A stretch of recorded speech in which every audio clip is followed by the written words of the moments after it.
ಬಂಡು ಎರಡು ಕಡೆ ಭದ್ರ ಮಾಡಿ ಅಗಲ ಮಾಡಿ ಅದನ್ನ ಬಂದೋಬಸ್ತ್ ಮಾಡಿದ್ರೆ 8 ಅಡಿ ಎತ್ತರ ಮಾಡಿದ್ರೆ 100% ಬಂದು ಎಂಟೈರ್ ರೀಚ್ ಬಂದೋಬಸ್ತ್ ಆಗುತ್ತೆ.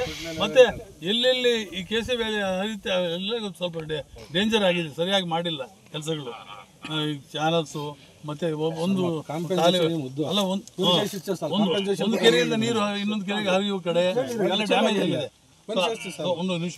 ಆದ್ದರಿಂದ ದಯಮಾಡಿ ಮೊದಲಿನಿಂದ ಇರುವ ಕಾಲುವೆ ಇದೆ, ಅದನ್ನು ನೀವು ಒಂದು ಬೇಸಾಗಿ ತಗೊಂಡು ಅದನ್ನೇ ನೀವು ಬಂದೋಬಸ್ತ್ ಮಾಡಿದ್ರೆ ಸಾಕು. ಇವತ್ತು ನೋಡಿ ತಮ್ಗೂ ನೀವು ಹಳ್ಳಿಯಿಂದ ಬಂದವರು, ನಿಮ್ಗೆ ಗೊತ್ತು. 30 ಅಡಿ ಅಗಲ ಮಾಡಿದ್ರೆ ಸಾಕು, 8 ಅಡಿ ಹೈಟ್ ಮಾಡಿದ್ರೆ ಸಾಕು.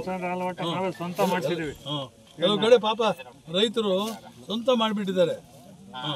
ಅಂದ್ರೆ ಆ ಹಳ್ಳಿ ಕಡೆ ಸ್ವಲ್ಪ ದಯಮಾಡಿ ತಾವು ಇನ್ಸ್ಪೆಕ್ಟ್ ಮಾಡಿ ಇಮಿಡಿಯೇಟ್ ಆಗಿ ಕ್ರಮ ತೆಗೆದುಕೊಳ್ಳಿ. ಯಾಕಂದ್ರೆ 2 years ಬ್ಯಾಕು ಸೇಮ್ ಪ್ರಾಬ್ಲಮ್ ಆಗಿತ್ತು. ಅವಾಗ ಏನು ಆಕ್ಷನ್ ತಗೊಳ್ಳಿಲ್ಲ. ಅವಾಗ ತಗೊಳ್ದೇ ಇರೋದೇ ಇವಾಗ ಈ ಅವಾಂತರ. ದಯಮಾಡಿ ನೋಡಿ brother, please. Okay, thank you.